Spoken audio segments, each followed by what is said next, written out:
Evening was falling on Washington, and the Center for Special Studies, located in the government complex, was slowly drowning in the artificial light of lamps and displays. John Wojtowicz's office was located in the heart of the building, surrounded by armored walls and equipped with state-of-the-art technology. After all, the highbrow ones scratched themselves and decided to organize the whole thing more thoroughly. In a year or two, Wojtowicz could easily have sat in the senator's chair. But the main feature of this office was its atmosphere, as if the whole world outside his door existed in another dimension, and here destinies were being decided that ordinary citizens would never know about. John was sitting at a massive wooden desk surrounded by folders, printouts, and tablets. His scarred hands were idly flipping through another report. His intelligent, sharp eyes studied every detail. He was a man who was looked up to, and one who allowed neither weakness nor mistakes, neither in himself nor in his subordinates. "Wojtowicz," came a voice from the door. John looked up. Standing on the threshold was a man in his mid-30s with a sturdy figure, short dark hair, and a predatory expression on his face. It was Wilson, the new deputy who had officially taken over from Stephen Summers, who had died in the previous operation. "Come in," John said shortly without looking up from the document. Wilson confidently walked deeper into the office and sat down opposite. For a moment there was silence in the room. Like two predators in the same cage for the first time, they studied each other. "Are you getting used to a new place?" Wojtowicz finally asked, putting down the documents. "It's not the first time I've been under you, sir. If you remember, we met in Panama." "It's harder to get used to the speed of your work than to any position," Wilson replied with a slight grin, but his gaze remained serious. "Then get straight to the point." John pressed a button on his tablet, and a map appeared on the wall. "This is it." Wilson turned his head to the screen. A point in a remote forest area of Oregon was highlighted on the map, surrounded by a red circle. "It happened not far from this area last night." "An event," Wojtowicz began. "Satellite signals detected abnormal electromagnetic radiation. An hour ago, local rangers reported that they had found a completely burned-out area of forest with a radius of about 30 meters. There are no signs of fire, no weather phenomena that could explain this."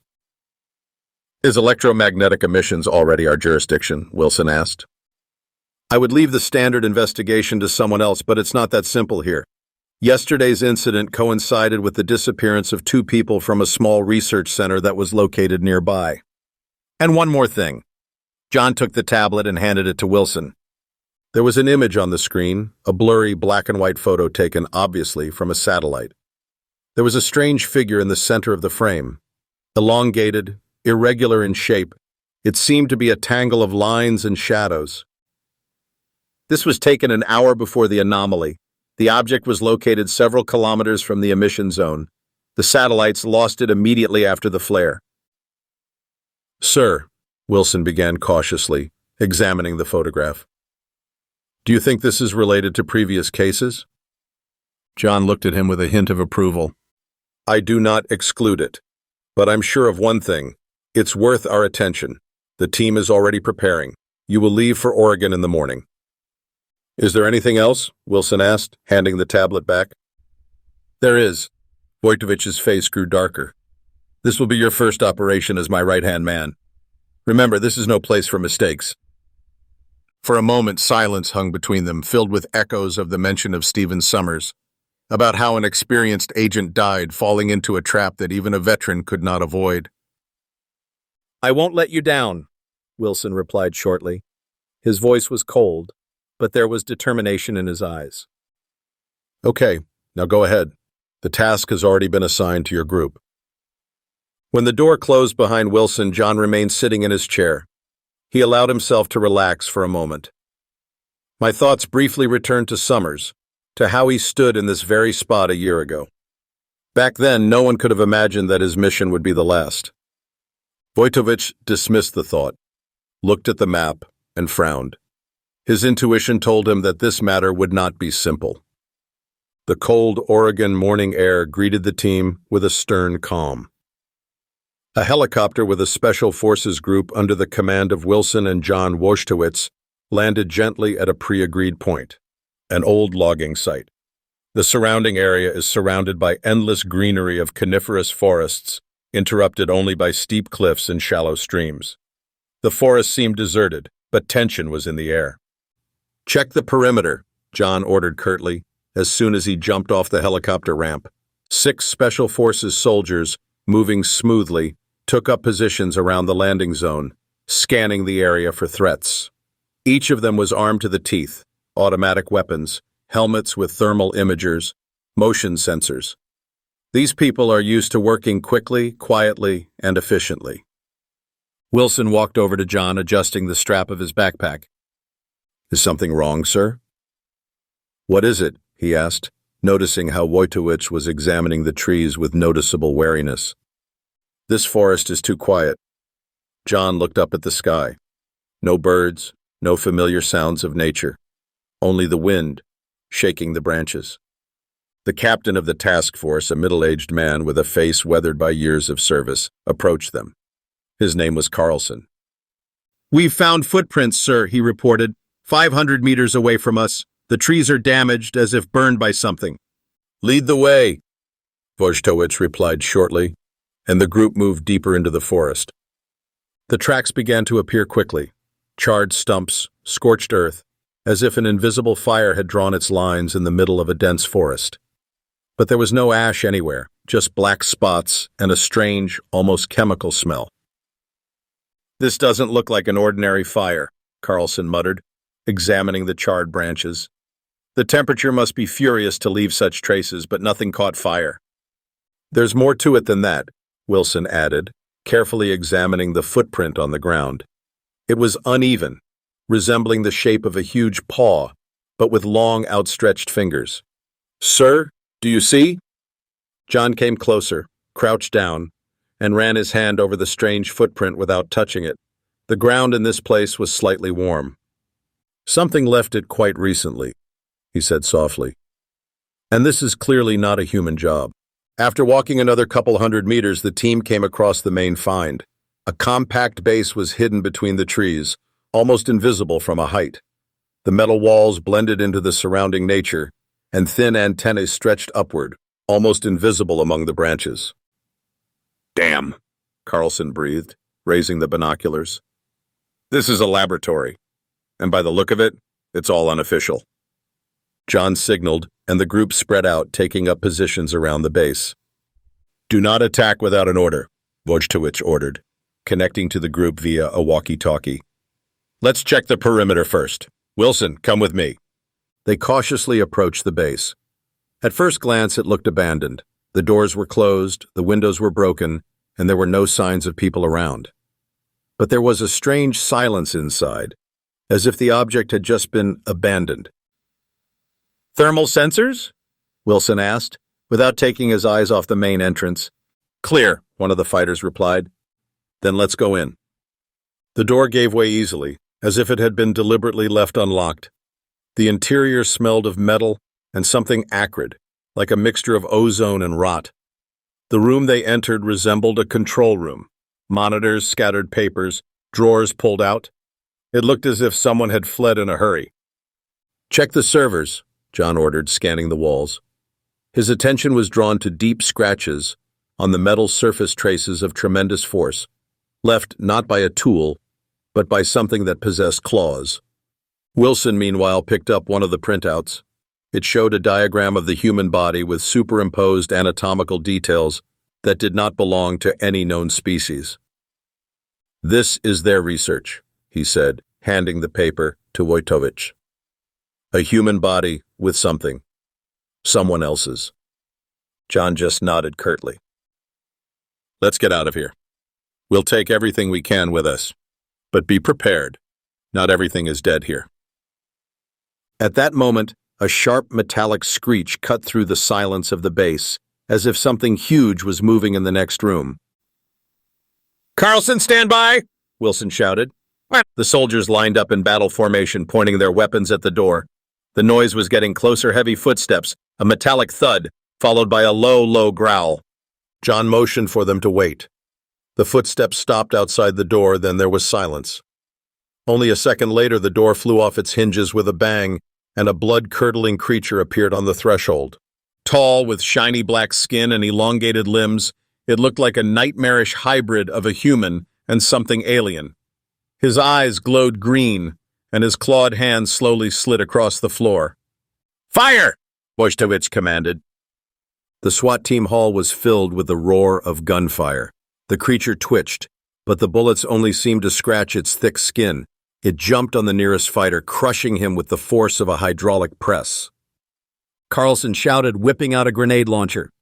The projectile hit the creature squarely in the chest, knocking it into the wall. The roar of the explosion reverberated throughout the base. "Let's take the samples and leave," John ordered. The creature lay motionless, but John knew that this was only the first fight. The roar of the explosion still echoed in the metal walls as the team focused on clearing the base. Black clouds of smoke rose from the fallen creature, and its body, twisted from a grenade launcher shot, lay against the wall.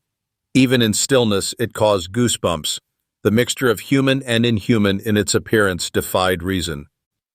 "Carlson, take 2 men and secure the entrance. The rest of us are collecting everything of value," John ordered shortly, adjusting the belt of the machine gun. He looked around the gloomy room. The room they found themselves in looked like a warehouse. Racks filled with containers and dusty appliances surrounded the central space in a chaotic mess. Some of the containers were sealed with labeled lids, while others were open, revealing strange objects. Tissue samples, containers of cloudy liquid, and long glass capsules containing what looked like organs of clearly non-human origin. Wilson stopped at one of the shelves and, frowning, picked up a folder with the corporate logo, which seemed to have no place here. The logo was simple, 3 intersecting lines in the shape of a star. "Do you know this company, sir?" "What is it?" he asked, handing the folder to John. Wojtowicz glanced at the emblem and felt a familiar twinge of irritation. "Escara Technologies," he said, "a private research corporation. They mostly work under government contracts. If they're here, it means it was approved from above." "Approved? It looks like a nightmare that has been abandoned," Carlson muttered, returning from the entrance.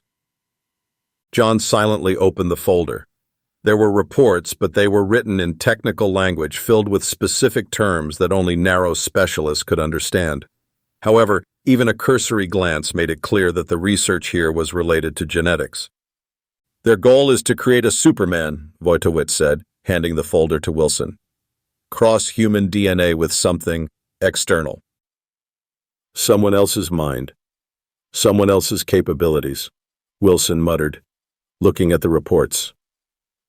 "But why?" John didn't have time to answer.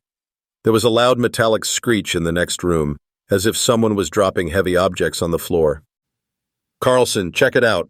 The rest of you follow me," Wojtowicz ordered, and the group moved slowly toward the door. The room they entered was not a warehouse, but a laboratory. The clean, sterile space was illuminated by dim lamps, creating an eerie contrast to the chaos around. On the tables were empty test tubes, medical instruments, and monitors connected to something that lay in sealed capsules.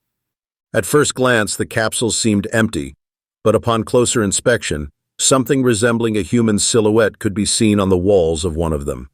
The creature was small, no more than a meter tall, its slender limbs pressed tightly against its body.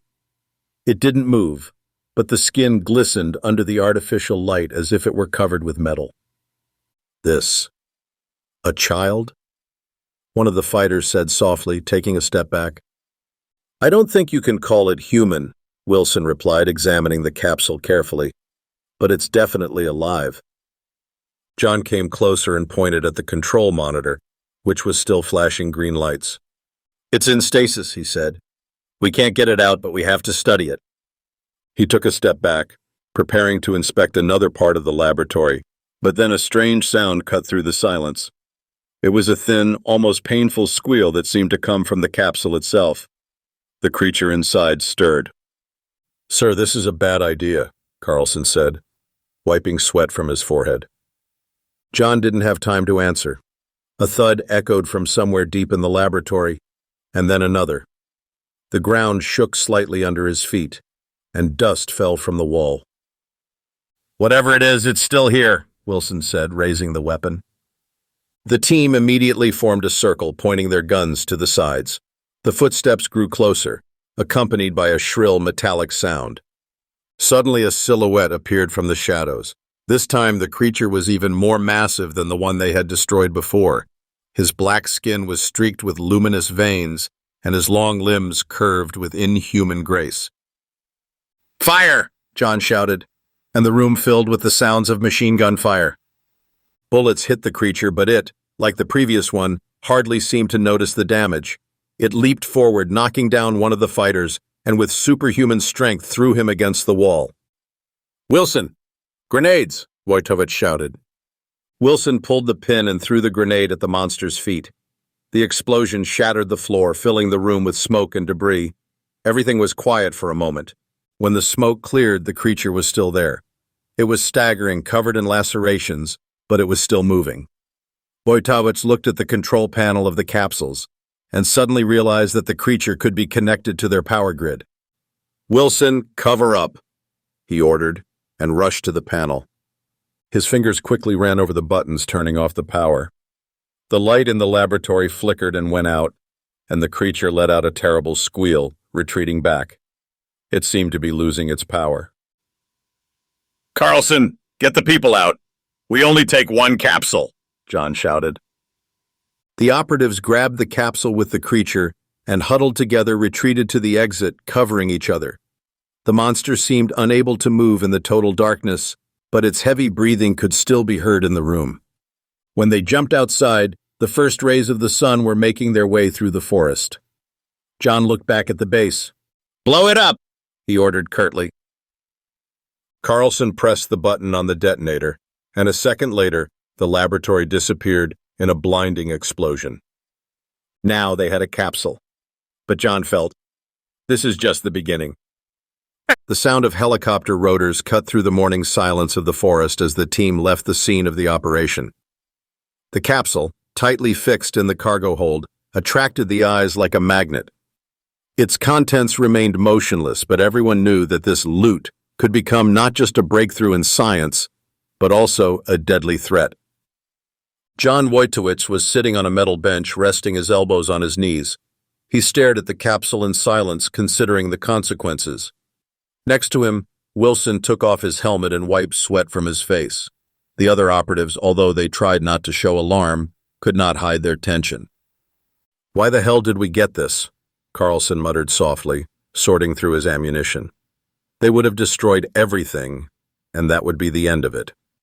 "We're not just destroying," John replied sharply without taking his eyes off the capsule. "We are learning. If we don't know what we're dealing with, we'll face it in our cities next time." Carlson nodded but didn't look convinced. Wilson intervened to change the subject. "Sir, what do you think about what we saw in the laboratory? These creatures, capsules?" "I think it's the result of experiments that got out of control a long time ago," Wojtowicz replied shortly. "And we have to find out how far their creators have gone." "Escara Technologies," Wilson reminded him, nodding toward the folder they'd brought. "If we know who's behind this, why not just stop them?" "Because they're hiding behind the government," John looked at him. "These people are not working in the interests of science, but in the interests of government. They want to create weapons. And now we are the only ones who know how this weapon can turn out." When the helicopter landed at the base in Nevada, John immediately felt a change in the atmosphere. They were greeted by a group of scientists in white coats and several high-ranking military officers. Standing on the platform was the director of the center, General Robert Mason, a man with silver hair and a look that could break through any ice. "Wojtowicz," he said without wasting time on formalities. "What have you brought?" John gestured at the capsule. "It's a creature. It was in stasis. We believe that this is the result of genetic experiments." The general silently looked around the capsule and then turned his gaze to John.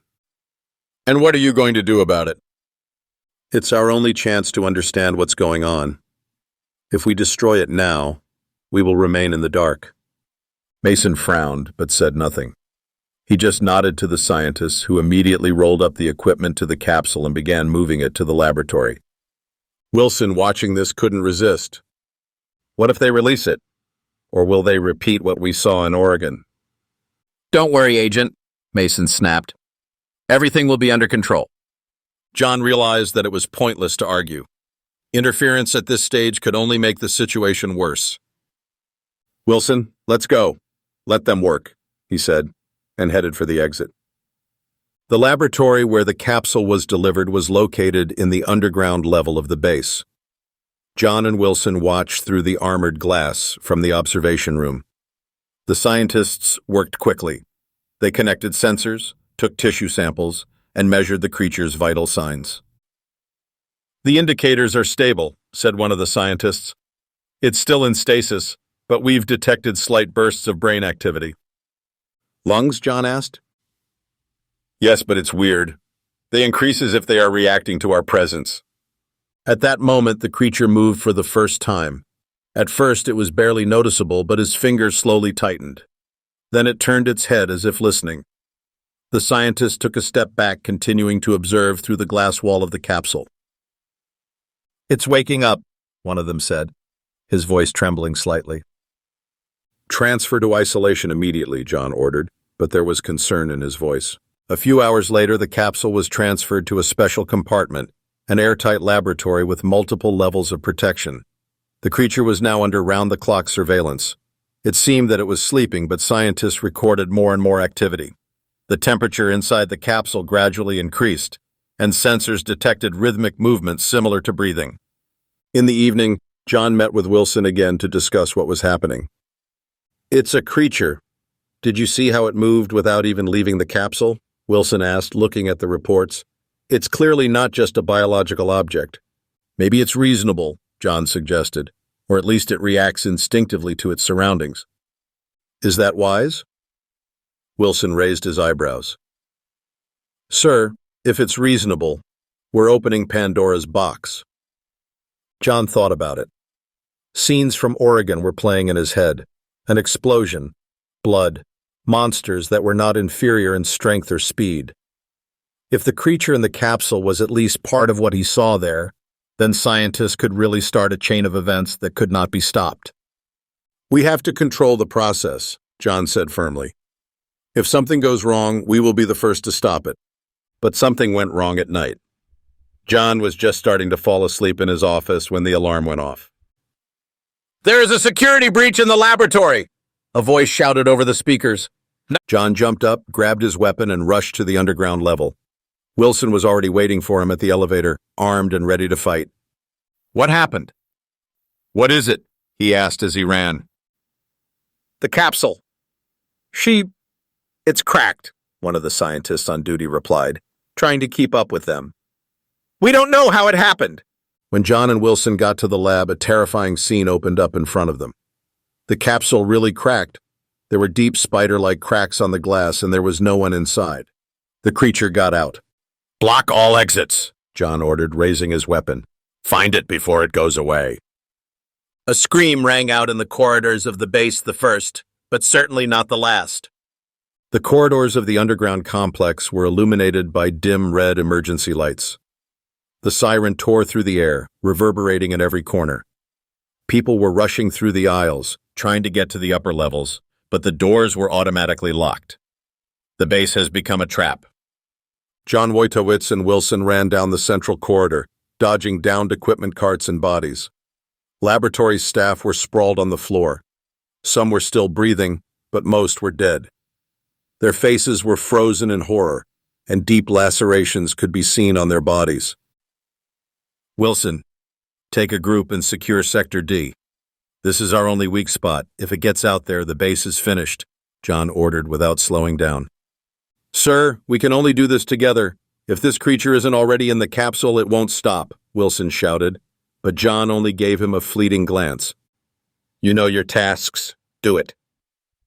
When John reached the main hall of the laboratory, General Mason was already waiting for him, surrounded by a small group of guards. The general looked like a man who refused to accept defeat to the last. Wojtowicz, do you see what you have done? He hissed, pointing at the surveillance cameras. The monitors showed empty corridors, where strange shadows flickered in the corners. It was inevitable from the moment you gave the order to bring him here, John replied harshly, grabbing the machine gun. Destroy him! This is your last chance. Mason clenched his teeth, but there was fear in his voice that he was trying to hide. We're already working, John snapped, heading for the control room. He quickly entered the codes and a map of the base lit up on the screens. The creature moved through the ventilation shafts, choosing the most inaccessible routes. It seemed to understand the architecture of the complex perfectly. That's impossible. How does it know where to go? One of the scientists muttered. John didn't have time to answer. From above, from the ventilation grate, a prolonged metallic screech was heard. One of the guards looked up, but didn't even have time to shout. The grate broke, and something huge flew out of the shadows at him. The creature has changed. Now his limbs were longer, his skin was covered with new glowing lines, and his eyes, those two pulsing green flames, seemed capable of burning through. It grabbed the guard with such force that his body cracked like a toy. Fire! John shouted, rushing for cover. The room exploded with machine gun fire. The bullets hit the ground, but, as before, they seemed powerless. It moved with superhuman speed, jumping from wall to wall. 2 more guards fell, their weapons flying out of their hands. John grabbed a grenade, activated it, and hurled it right at the creature's feet. The explosion stunned everyone for a moment, and smoke filled the room. Is it defeated? One of the soldiers whispered, wiping the blood from his face. But John already knew the answer. He stood up slowly, staring into the thick smoke. The shape of a creature began to emerge from it. His body was smoking, his skin charred, but he kept moving. It stepped forward, straightening up, and for the first time its voice was heard, low, hoarse, as if from another world. You're a mistake. John froze in place. The creature didn't just understand them. It judged them like a man standing over pitiful creatures. Let's go, he ordered, retreating to the exit. At this time, Wilson and his group held the defense on the lower level. The bodies of their comrades were already scattered on the walls of the corridor, and rustling and strange breathing could be heard from the ventilation. It's close, one of the fighters said softly, clutching his weapon. Are you afraid? Wilson asked, looking around at his men. And you don't? Wilson didn't answer. Instead, he looked at the surveillance camera. The creature, as if mocking, appeared in the field of vision. It was slowly walking along the corridor, not hiding. Sir, it's looking right at us. Shut up and get ready, Wilson snapped. But even he could feel something cold sliding down his back. When the creature attacked, it was like a flash of lightning. One of the fighters didn't even have time to raise his weapon before he was pierced by claws. Wilson fired several times at point-blank range, but the creature dodged again. Wilson, go away, John's voice came over the radio. Sir, there's no chance. We have to close this level. You know what to do, John replied coldly. Wilson glanced at the explosives set up along the walls. He knew that the only way out was to blow up the entire sector, but there was no time left to escape. Everyone retreat, I'll cover you. Stop it, he shouted, raising his weapon. The soldiers ran to the exit, but Wilson remained clutching the detonator. The creature jumped on him, and at the last moment he pressed the button. The explosion shook the base. John made it to the surface along with the remnants of the survivors. When they looked back, thick black smoke was rising from the underground complex. Did we destroy it? Carlson asked, breathing heavily. John said nothing. His gaze was fixed on the horizon. There were lights in the distance, small but bright. It seemed that they were not stars, but something alien watching them. Sir? Asked Carlson. We killed one of them, John said, turning away. But it was only a scout. With that, he walked away, realizing that the nightmare was just beginning.